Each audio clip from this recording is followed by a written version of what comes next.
ഈശോ മിശിഹായ്ക്കും സ്തുതിയായിരിക്കട്ടെ. പ്രഭാഷകന്റെ പുസ്തകം 41 അധ്യായം കേൾക്കാം. വാക്യം 1. മരണമേ, തൻ്റെ സമ്പത്തിൻ്റെ മധ്യേ സമാധാനപൂർവം ജീവിക്കുന്നവന്, അല്ലലില്ലാതെ എല്ലാ ഐശ്വര്യങ്ങളുമുള്ളവന്, രുചികരമായ വിഭവങ്ങൾ ആസ്വദിക്കാൻ ആരോഗ്യമുള്ളവന്, നിന്നെപ്പറ്റി ഓർക്കുന്നത് എത്ര അരോചകമാണ്. 2. മരണമേ, ദരിദ്രനും ശക്തി ക്ഷയിച്ചവനും വൃദ്ധനും അല്ലൽ നിറഞ്ഞവനും സഹിഷ്ണുത നഷ്ടപ്പെട്ട് സദാ നീരസം പ്രകടിപ്പിക്കുന്നവനും, നിന്റെ വിധി എത്രയോ സ്വാഗതാർഹം. 3. മരണവിധിയെ ഭയപ്പെടേണ്ട. നിന്റെ മുൻകാല ജീവിതത്തെയും ജീവിതാന്തത്തെയും ഓർക്കുക. മർത്യവർഗത്തിനുള്ള കർത്താവിൻ്റെ തീർപ്പാണ് ഇത്. 4. അത്യുന്നതന്റെ ഹിതം നിരസിക്കാൻ ആർക്കു കഴിയും? ആയുസ് 10 100 1000 വർഷം ആയിക്കൊള്ളട്ടെ, പാതാളത്തിൽ അതേപ്പറ്റി ചോദ്യമില്ല. 5. പാപികളുടെ സന്താനങ്ങൾ മ്ലേച്ഛസന്തതികളാണ്. അവർ ദൈവഭയമില്ലാത്തവരുടെ സങ്കേതങ്ങളിൽ സമ്മേളിക്കുന്നു. 6. പാപികളുടെ സന്താനങ്ങളുടെ അവകാശം നശിച്ചു പോകും. അവരുടെ പിൻതലമുറ നിത്യനിന്ദയ്ക്ക് പാത്രമാകും. 7. ദൈവഭയമില്ലാത്ത പിതാവിനെ മക്കൾ കുറ്റപ്പെടുത്തും. അവൻ നിമിത്തമാണ് അവർ നിന്ദയനുഭവിക്കുന്നത്. 8.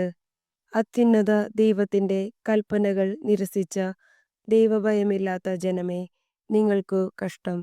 9. നിങ്ങൾ ശാപത്തിലേക്കാണ് ജനിച്ചത്, മരണത്തിലും ശാപവുമാണ് നിങ്ങളുടെ വിധി. 10.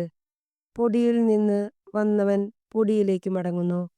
ദൈവഭയമില്ലാത്തവൻ ശാപത്തിൽ നിന്ന് നാശത്തിലേക്ക് പോകുന്നു. 11. ശരീരനാശത്തെ പ്രതി മനുഷ്യർ വിലപിക്കുന്നു, എന്നാൽ പാപികളുടെ പേര് പോലും മാഞ്ഞുപോകും. 12. സത്കീർത്തിയിൽ ശ്രദ്ധാലുവായിരിക്കുക. 1000 സ്വർണ്ണ നിക്ഷേപങ്ങളെക്കാൾ അത് അക്ഷയമാണ്. 13. നല്ല ജീവിതത്തിൻ്റെ ദിനങ്ങൾ പരിമിതമത്രേ, എന്നാൽ സത്കീർത്തി ശാശ്വതവും. ലജ്ജാശീലം. 14. കുഞ്ഞുങ്ങളെ, ഉപദേശങ്ങൾ പാലിച്ച് സമാധാനത്തിൽ വർത്തിക്കുവിൻ. നിഗൂഢജ്ഞാനവും അജ്ഞാതനിധിയും നിഷ്പ്രയോജനമാണ്.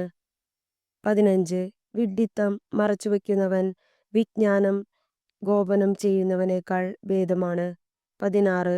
അതിനാൽ എൻ്റെ വാക്കുകളെ ആദരിക്കുക. എല്ലാറ്റിനെയും കുറിച്ച് ലജ്ജിക്കുന്നത് നന്നല്ല. എല്ലാവരും എല്ലാം ശരിക്ക് വിലയിരുത്തുന്നുമില്ല. 17. ലജ്ജിക്കേണ്ടവ ഇവയാണ്: പിതാവിൻ്റെയോ മാതാവിൻ്റെയോ മുമ്പിൽ അസന്മാർഗിയായിരിക്കുക, പ്രഭുവിൻ്റെയോ ഭരണാധികാരിയുടെയോ മുമ്പിൽ വ്യാജം പറയുക. 18. ന്യായാധിപൻ്റെയോ വിധിയാളൻ്റെയോ മുമ്പിൽ തെറ്റു ചെയ്യുക, ജനത്തിൻ്റെയോ സമൂഹത്തിൻ്റെയോ മുമ്പിൽ തിന്മ പ്രവർത്തിക്കുക, സ്നേഹിതൻ്റെയോ പങ്കാളിയുടെയോ മുമ്പിൽ അനീതി പ്രവർത്തിക്കുക. 19. സ്വന്തം സ്ഥലത്ത് നിന്ന് മോഷ്ടിക്കുക. ഇവയെല്ലാം ലജ്ജാകരമാണ്. ദൈവത്തിൻ്റെ വിശ്വസ്തതയുടെയും ഉടമ്പടിയുടെയും മുമ്പിൽ ലജ്ജാഭരിതനാകുക. ഭക്ഷണാവസരങ്ങളിൽ സ്വാർത്ഥ താൽപര്യം കാണിക്കുന്നതിലും ക്രയവിക്രയങ്ങളിൽ കാപട്യം കാണിക്കുന്നതിലും 20. പ്രത്യഭിവാദനം ചെയ്യാതിരിക്കുന്നതിലും കുടലയെ അഭിലാഷപൂർവം നോക്കുന്നതിലും 21.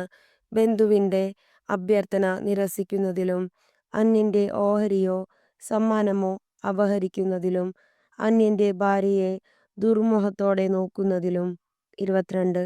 അവൻ്റെ ദാസിയുമായി ബന്ധപ്പെടുന്നതിലും ലജ്ജിക്കുക. അവളുടെ കിടക്കയെ സമീപിക്കരുത്. സ്നേഹിതന്മാരുടെ മുമ്പാകെ നടത്തിയ വഷളായ സംസാരത്തിൻ്റെ പേരിൽ ലജ്ജിക്കുക. ദാനം ചെയ്തിട്ട് കൊട്ടിഘോഷിക്കാതിരിക്കുക. 23. പരദൂഷണം ആവർത്തിക്കുന്നതിലും രഹസ്യം വെളിപ്പെടുത്തുന്നതിലും ലജ്ജിക്കുക. അപ്പോൾ ഉചിതമായ ലജ്ജയായിരിക്കും നിന്റേത്. എല്ലാവരും നിന്നെ ഇഷ്ടപ്പെടുകയും ചെയ്യും.